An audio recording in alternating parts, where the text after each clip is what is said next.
Hello everyone, my name is Anish Singh Thakur and welcome back to a new episode of Learn with Upstocks.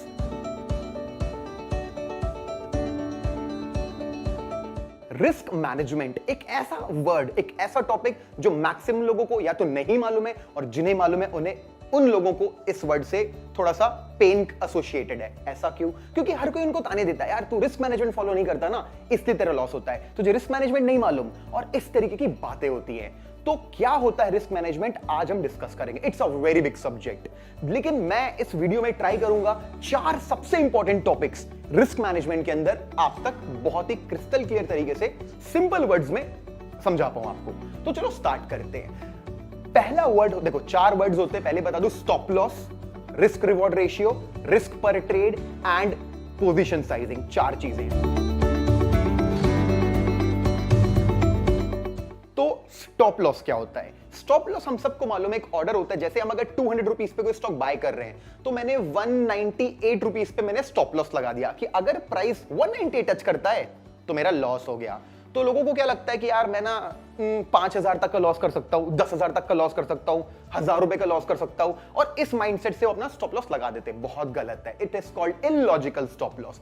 Technical and psychological, 2 तरीकों से बताता हूं। पहले technical चलते हैं। जब भी हम लेट्स एक एग्जांपल लेते हैं, 500 का स्टॉक है, मैंने बाय किया 500 पे, तो लोगों को लगता है कि कोई एग्जैक्ट रुपीस पे स्टॉप लॉस लगाना है। नहीं, लॉजिकल स्टॉप लॉस लगाते हैं किसी सपोर्ट के नीचे। जैसे 500 पे बाय किया, 497 पे सपोर्ट है। कैसा सपोर्ट है? लेट्स से एक मूविंग एवरेज है, 200 मूविंग एवरेज है 15 मिनट टाइम फ्रेम पे, तो उसके नीचे लगाना है, ना कि रैंडमली कहीं भी। अगर 200 का मूविंग एवरेज नहीं है तो पिवट्स मिल जाएंगे, वीवैप मिल सकता है, कुछ भी मिल सकता है। लॉजिकल आपको उस वक्त ढूंढना है। लेट्स सपोज मैंने लगा दिया 497 पे स्टॉप लॉस। सबसे बड़ी गलती, टाइट स्टॉप लॉस, वही मत लगाओ। आप उसके भी 2 रुपए या 1 रुपए नीचे स्टॉप लॉस प्लेस करोगे। अच्छा, क्यों कर रहे हैं हम ये सब? ताकि जब प्राइस 500 से नीचे डिप करे, 499, 498, 497 पे आके वो वापस बाउंस बैक करके मेरे टारगेट को हिट करे, इसलिए लगाते हैं हम 495 पे स्टॉप लॉस। तो आई होप मैं समझा पाया। लॉजिकल स्टॉप लॉस एक लॉजिकल सपोर्ट के नीचे लगता है और वाइस वर्सा रेजिस्टेंस के ऊपर लगता है शॉर्ट सेलिंग के केस में। अब साइकोलॉजिकल बात जो आप लोगों को बहुत कनेक्ट करेगी। जब भी स्टॉप लॉस हिट होता है कैसा फील होता है? अच्छा लगता है क्या? नहीं, बहुत बुरा लगता है, बहुत बुरा लगता है। यार मेरा स्टॉप लॉस हिट हो गया, और लोग फिर ओवर ट्रेडिंग करना चालू कर देते हैं। You have connected stop loss with pain. There are 2 things in the world, pain and pleasure. आप कुछ भी करते हो पेन अवॉइड करने के लिए, प्लेजर अचीव करने के लिए करते हो। तो स्टॉप लॉस के साथ गलती से न्यूरो एसोसिएशन जो है ना, पेन का हो गया है। समझ भी आता है लॉस किसको पसंद है। अब एक एग्जांपल देता हूं। गाइस एक बात बताइए, हमने 495 पे क्यों स्टॉप लॉस लगाया था? क्योंकि 497 पे सपोर्ट था, और मान लो 497 का सपोर्ट टूट गया। आपने क्या किया? आप तो स्मार्ट हो, मैं भी स्मार्ट हूं। हमने 495 से 493 कर दिया स्टॉप लॉस, या 492 कर दिया। अब जैसे टूटा आपका सपोर्ट और आपका लॉस बढ़ना चालू हो गया। अगर आप स्टॉप लॉस वहां से नहीं हटाते हो तो आपका कितने का लॉस होगा? फॉर एग्जांपल 1,000 रुपए का। और अगर आप हटाते के नीचे लगाते हो तो 1,500 रुपए का, 2,000 रुपए का। अच्छा, वापस लाता हूं। अगर 497 टूटा तो क्या आप गलत प्रूव हो गए? आप बताओ।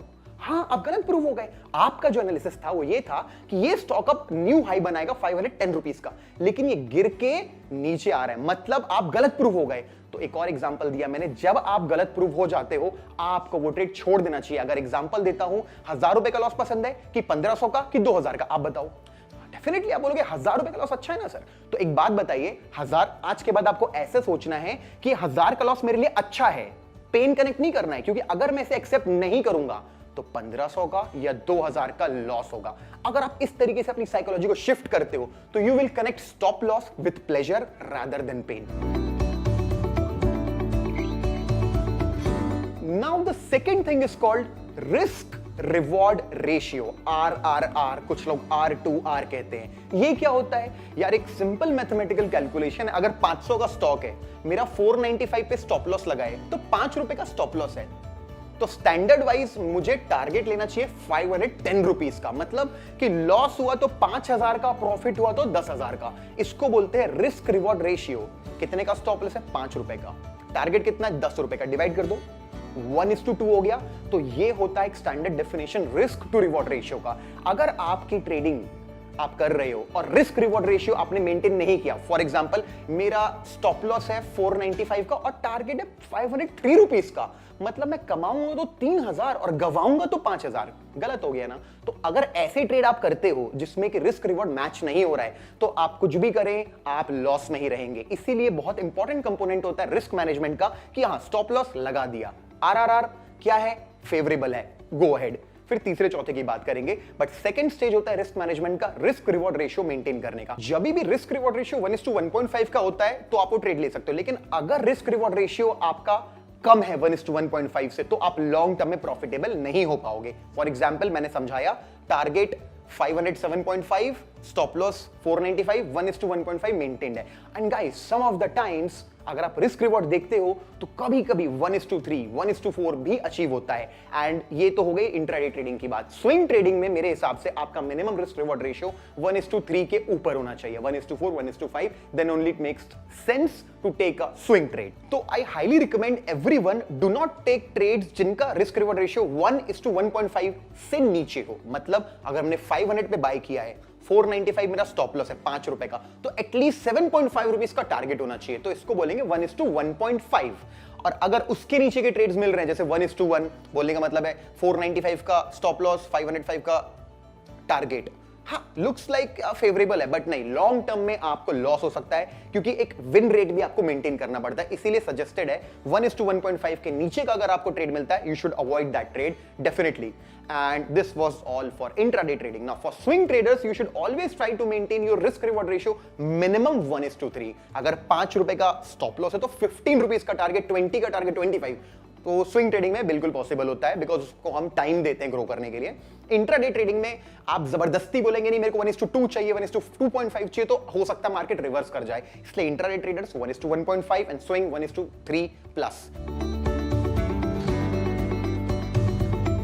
Now the third thing is called RPT। ये क्या होता है? रिस्क पर ट्रेड। ये एक ऐसी चीज है जो आपको चार्ट्स में नहीं मिलती, ये आपको पहले से प्लान करके मार्केट में जाना है। मतलब अगर आप बहुत सारी ट्रेडिंग बुक्स पढ़ेंगे या बहुत सक्सेसफुल लोगों को सुनेंगे, they always tell you do not risk more than 1% of your trading capital, और कुछ बुक्स में लिखा है 2%। आई सजेस्ट यू 2% तक हम रिस्क ले सकते हैं। अगर मतलब यार अगर 1 लाख का अकाउंट है तो 2000 से ट्रेड करूं? नहीं, अगर 1 लाख का अकाउंट है तो स्टॉप लॉस हिट होता है तो 2000 का लॉस हो, आप डेफिनेटली मोर देन 2000 यूज करोगे। अराउंड डिपेंड करता है कितना लेवरेज आप यूज कर रहे हो, कौन सी चीज आप ट्रेड कर रहे हो।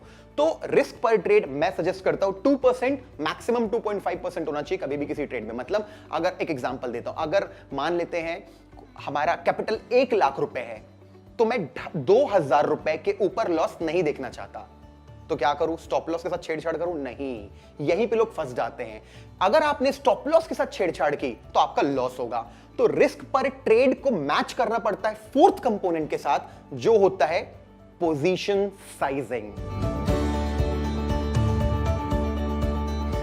फोर्थ पॉइंट, पोजीशन साइजिंग मतलब क्वांटिटी, मतलब कितने शेयर में खरीदूं।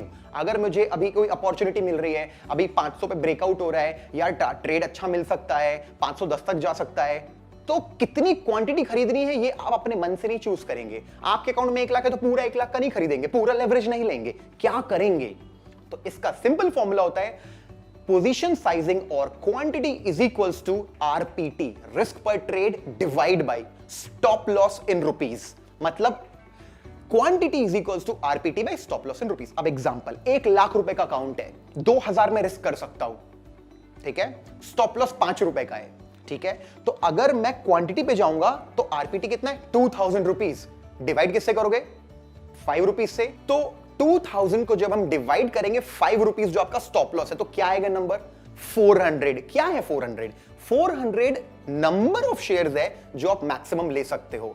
तो 400 शेयर्स के ऊपर अगर आप लेते हैं, जैसे आपने 500 ले लिए, 600 ले लिए, आपका लॉस मोर देन 2000 होगा, 3000, 4000, और आपने रिस्क मैनेजमेंट को खराब कर दिया। लेकिन अगर आपका लॉस 2000 ही होगा तो आप टेंशन नहीं लोगे। ओके, मैक्सिमम रिस्क कितना है मेरा? 2% अकाउंट का, कोई प्रॉब्लम नहीं है, मैं ले सकता हूं, because losses are inevitable in stock market. The secret is not to avoid them but to manage them. अब उनको मैनेज करने का फॉर्मूला मैंने अभी अभी दिया आपको, RPT divide by stop loss. तो जो लोग, अब देखो ऐसा नहीं कि 400 ही लेना है, आप 300 भी ले सकते हो, आप 250 भी ले सकते हो, 350 भी ले सकते हो, बट 400 के ऊपर नहीं ले सकते हो। अगर आप ये फॉर्मूला यूज करते हो सो आपका लक अच्छा नहीं है, आपका मैथमेटिकल एज अच्छा है। जितने ट्रेडर्स इस दुनिया में सक्सेसफुल है, they are not dependent on some signals or some predictions. They are dependent on a lot of things, analysis, psychology, but risk management is a big quadrant in success of all the successful traders. तो ये जो मैंने आपको समझाया ना RPT वाला formula, ये equity trading के लिए होता है, इंट्राडे ट्रेडिंग के लिए, ठीक है। अगर आप स्विंग भी करते हैं तो फिर आपको कैलकुलेट करना पड़ेगा कि मैं अपने पोर्टफोलियो का 2% 3% डिवाइड करूंगा, उस हिसाब से स्टॉप लॉस को मैनेज करना पड़ेगा। फॉर्मूला भी ये यूज कर सकते हो। So this is for swing trading and equity trading as well. अब कुछ बिगिनर्स का डाउट होता है, सर 400 क्वांटिटी खरीदनी है अगर मेरे को, तो इतने पैसे, 1 लाख रुपए से ज्यादा का ज्यादा लग रहा है। अगर 400 को मल्टीप्लाई करोगे तो ज्यादा हो रहेगा। इस लेवरेज मिलता है इंट्राडे ट्रेडिंग में, इतना जरूर मिलता है कि आप ये फॉर्मूला यूज करके कर पाओ। और सबसे अच्छी बात, जब भी आप ट्रेड करेंगे पूरा पैसा रिस्क पे नहीं जाता आपका। You will always have some money left in your account कि अभी अब एक पुल बैक आता है तो दोबारा आप री एंटर कर पाओ। तो these 4 are the main pillars of risk management. Stop loss, psychologically pleasure connect करना है एंड लॉजिकल लगाना है। Risk reward ratio minimum 1:1.5 for intraday, for swing trading 1:3। Risk पर trade I suggest you don't go more than 2 और 2.5%। And जो last चीज थी सबसे important, position sizing. Simple formula RPT divide by stop loss and you get the quantity. अगर आप इन चीजों को फॉलो करते हैं लॉन्ग टर्म में बहुत हाई प्रोबेबिलिटी होती है कि आप एक प्रॉफिटेबल ट्रेडर बनोगे। सो आई होप आपको इस वीडियो से कुछ ऐसा डेटा मिला होगा जो आप अप्लाई कर सकते हो। This is not just theory, this is a practical approach to trading and I hope आप इसको अपनी ट्रेडिंग में अप्लाई करोगे। तो अगर आपको रिस्क मैनेजमेंट का वीडियो पसंद आया तो डू लाइक द वीडियो। आपके लाइक्स देखने से मुझे मालूम चलता है, इस चैनल को मालूम चलता है कि आप लोगों को किस तरह का कंटेंट पसंद आता है। And definitely you can share this with your friends जिन लोगों को इस बारे में कोई इंफॉर्मेशन नहीं है। I want you to comment your views, feedback, suggestions and also जब इसको अप्लाई करेंगे तो क्या हुआ आपके साथ। And you should subscribe the Upstocks channel अगर अभी तक नहीं किया है तो, क्योंकि ऐसे वीडियोस आते रहेंगे। और साथ में अगर बेल आइकन दबा दोगे नोटिफिकेशन वाली तो you will get instant updates जब भी कोई नया वीडियो लॉन्च होगा। So thank you so much guys and I'll see you soon in the next video.